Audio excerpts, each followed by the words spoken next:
So let's move on now and consider Hamlet in the context of his period by looking at the world of William Shakespeare. Let's consider the Elizabethan world. This is during the English Renaissance. So the Italian Renaissance came about 100 years earlier, but the English Renaissance was significant for a number of reasons. But whereas the Italian Renaissance focused a lot on art and architecture as well as literature, the English Renaissance, the high points of it were in literature and perhaps in music, but the literary scene of the period was particularly significant. We have Sir Philip Sidney, we have Edmund Spenser, we have Shakespeare, we have Thomas Kyd, we have Christopher Marlowe, we have Ben Jonson in this English Renaissance. It's an enormous time of great change and progress in English literature.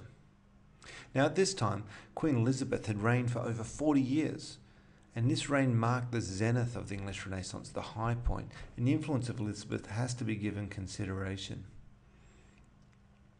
And so when we think about Elizabeth, we're talking about Elizabeth Tudor, born in 1533. Her father was Henry VIII, and she reigned from 1558 to 1603. Her mother was Anne Boleyn, who was executed. She was the second wife of Henry VIII, and she was a Protestant.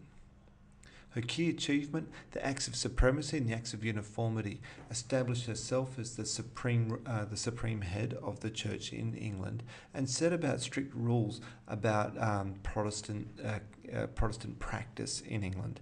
There were fines for recusancy, which means not going to church. William Shakespeare's father was fined for recusancy, leading some people to think he was a closet Catholic, which was illegal at the time. During her period, Sir Francis Drake circumnavigated the world in 1580, becoming the first Englishman to do so. The Roanoke colony was established in 1585 in what we now know as Virginia. Virginia gets its name from Queen Elizabeth, the Virgin Queen.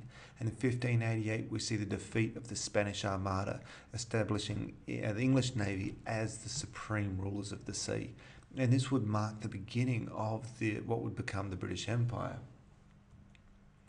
But it was an insecure crown. Despite years of security and stability in England, the crown was never safe because initially she was an illegitimate queen. She was declared the illegitimate heir when her mother was executed, and so it was unusual for her to become the queen. In fact, the moment she became queen, there were moves to try and get her married off because a woman really shouldn't be the reigning monarch according to the values of the time. But she didn't do that. She never married and never had children. She established a really strong spy network led by the man pictured, Sir Francis Walsingham. And together they took on the Northern Uprising of 1569, where Catholics in Scotland basically led an uprising. There was the Rodolphi plot in 1571. Jesuits were prohibited from entering England from 1585, and the Babington plot in 1587 led to the execution of Mary Queen of Scots.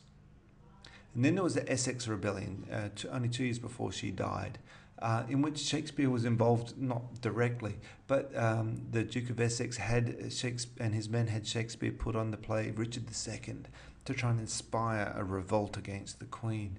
And ultimately it didn't work. The story goes that he slept in and ended up having his head cut off.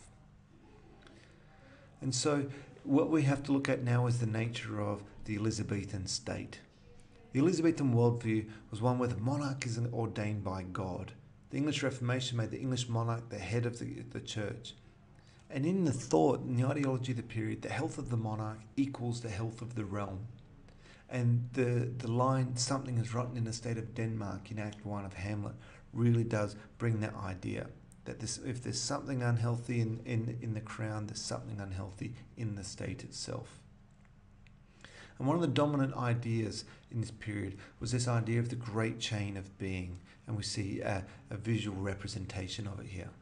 Now the point here in this idea of the great chain of being is that everyone is born into a hierarchy. It's a fixed hierarchy that we never break out of. If you're a peasant, you're always going to be a peasant. If you're born a royal, you're always going to be a royal.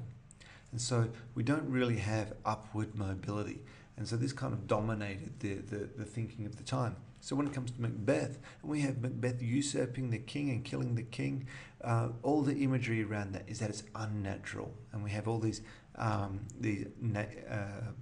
omens in the natural world in Macbeth, signifying that an unnatural thing had happened.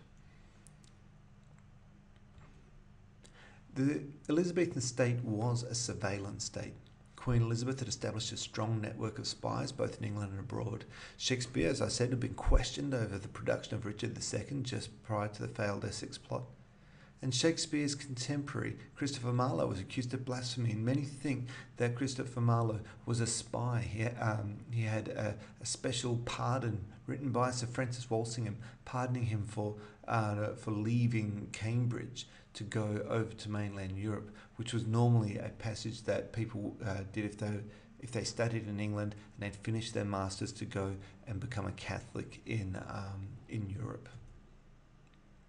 Now we can think of this period as a bit of like an Elizabethan Game of Thrones. What we have here is a list of all the royals around Europe who around this period had died brutally and violently. You know, but poison for Eric XIV of Sweden, Prince of Orange shot in 1589, Henry III stabbed, Henry IV stabbed, Anne Boleyn beheaded, Mary Queen of Scots beheaded. And in this time we have an aging queen. At the time of Hamlet, she was in her late 60s.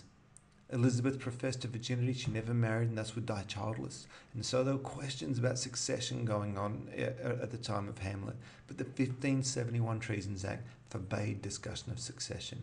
This is the world in which Hamlet is written. Heavily political, bound up to the ideology of the period, and bound up also with the religion. And we'll pick up on that in the next video.